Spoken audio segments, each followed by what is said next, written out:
अगर ये औरत अपने चाइल्डहुड फ्रेंड को धोखा दे सकती है तो आपको भी दे सकती है, समझिए। चोर था, इन्हें डर था कि कहीं ये पकड़े ना जाए, इसलिए इन्होंने हमें पेपर्स पढ़ने नहीं दिए। फ्लैट नंबर 3003, ये है अनु के नए घर के डिटेल्स। सच नहीं पता था तो वाकई में नहीं पता था। फायदा चाहिए ना पराग, तो कायदे नहीं देखते, कायदे नहीं देखते। की कसम दी थी कि मैं किसी को कुछ ना बताऊं, लेकिन सच बोलना जरूरी हो गया था। अगर वो कह रही हैं कि उन्हें सच नहीं पता था तो वाकई। लेकिन इस बुलडोजर को मेरी चोट तक पहुंचने के लिए मुझ पर से होकर गुजरना पड़ेगा। चलो। आज के एपिसोड में अनुपमा चौल पहुंचने के लिए संघर्ष करती है। प्रीत सबको बताती है कि अनुपमा रजनी से मिलने गई है और जल्द ही लौट आएगी। चौल के निवासी अनुपमा पर शक करने लगते हैं, उन्हें लगता है कि वह रजनी के साथ कुछ योजना बनाने गई है। राही अनुपमा का साथ देता है, जबकि प्रीत राही को शांत रहने के लिए कहती है और समझाती है कि निवासी परेशान है और भावनात्मक रूप से प्रतिक्रिया दे रहे हैं। अनीता कहती है कि अनुपमा के लौटते ही वह सब कुछ ठीक कर देगी और उम्मीद करती है कि अनुपमा समय पर पहुंच जाए। इसी बीच बुलडोजर के आने के बाद रजनी और पराग चौल में घुसने का फैसला करते हैं।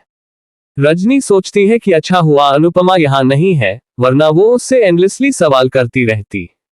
पराग रजनी से पूछता है कि क्या सब ठीक हो जाएगा और क्या वे लोगों के श्रापों से बच पाएंगे। रजनी उसे भरोसा दिलाती है और सच छुपाते हुए कहती है कि निम्न मध्यम वर्ग के लोग सिर्फ ड्रामा करते हैं। उसे राहत महसूस होती है कि उसने चौल वालों को सुबह सुबह ही सूचना दे दी थी ताकि अनुपमा को मुंबई पहुंचने का समय न मिले। राही बेसब्री से अनुपमा का इंतजार कर रही थी। बुलडोजर के काम शुरू करने से ठीक पहले अनुपमा वहां पहुंचकर उसे रोक देती है। रजनी और पराग उसे देखकर चौंक जाते हैं। राही और प्रेम पराग से रजनी के साथ उसकी मौजूदगी के बारे में सवाल करते हैं। पराग रजनी की ओर मुड़कर पूछता है कि क्या चल रहा है। प्रीत अनुपमा से कहती है कि वह सब कुछ एक तरफ रख दे और चौल की समस्या सुलझाने पर ध्यान दे। अनुपमा जवाब देती है कि रजनी यहाँ मौजूद है और उसे सभी सवालों के जवाब देने चाहिए। वह सीधे रजनी से स्पष्टीकरण मांगती है। रजनी अनुपमा से पूछती है कि जब उसने खुद कागजात पर हस्ताक्षर किए हैं तो वह घबरा क्यों रही है। वह अनुपमा को याद दिलाती है कि उसके पास पावर ऑफ अटॉर्नी थी और विध्वंस के लिए उसके हस्ताक्षर ही काफी थे। रजनी का दावा है कि उसने अनुपमा को साफ साफ कहा था कि चौल निवासी आसानी से कागजात पर हस्ताक्षर नहीं करेंगे, लेकिन अनुपमा ने उसे भरोसा दिलाया था कि वह उन्हें मना लेगी। रजनी के अनुसार अनुपमा ने विध्वंस के बारे में जानते हुए भी कागजात पर हस्ताक्षर किए। अनुपमा को रजनी के धोखे का एहसास हो जाता है। रजनी अनजान होने का नाटक करती है और कहती है कि उसे पता ही नहीं था कि अनुपमा ने चौल के निवासियों से कभी बात नहीं की।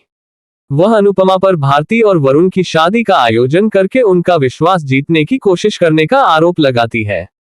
राही इसका कड़ा विरोध करते हुए कहती है कि रजनी झूठ बोल रही है और अनुपमा का पक्ष लेती है। रजनी अनुपमा को फंसाने की कोशिश जारी रखती है, जबकि अनुपमा उससे झूठ न बोलने की गुहार लगाती है। रजनी जोर देकर कहती है कि अनुपमा को सब कुछ पता था। प्रीत अनुपमा पर अपना भरोसा जताती है और उसका साथ देती है। रजनी फिर खुलासा करती है कि पराग भी इस प्रोजेक्ट में भागीदार है और अनुपमा को इतनी बेखबर होने पर सवाल उठाती है। वह अनुपमा पर नाटक करने का आरोप लगाती है। अनुपमा चौल के निवासियों से उस पर विश्वास करने की गुहार लगाती है और कहती है कि उसके साथ धोखा हुआ है। रजनी अनुपमा से नाटक बंद करने को कहती है और निवासियों को समझाने की कोशिश करती है कि अनुपमा ने एनओसी पर हस्ताक्षर किए थे और अहमदाबाद चली गई थी। पराग आगे कहता है कि अनुपमा को प्रार्थना की बेबी शावर पार्टी में बुलाया गया था। रजनी बीच में टोकते हुए कहती है कि अनुपमा अहमदाबाद में कुछ और दिन रुकने की योजना बना रही थी, लेकिन प्रीत के फोन ने उसे वापस लौटने पर मजबूर कर दिया। अनुपमा बार बार सबसे उस पर भरोसा करने की गुहार लगाती है और कहती है कि उसे सच्चाई का पता नहीं था। राही सवाल करती है कि रजनी पर कैसे भरोसा किया जा सकता है जब प्रेरणा भी उसके खिलाफ है। प्रेम पराग से सवाल करता है, जो मान लेता है कि उसे लगा था कि अनुपमा को सब पता है। प्रेरणा प्रेम को चेतावनी देती है कि अगर रजनी अनुपमा को धोखा दे सकती है तो वह उसे भी धोखा दे सकती है। अनुपमा पूरी तरह टूट जाती है।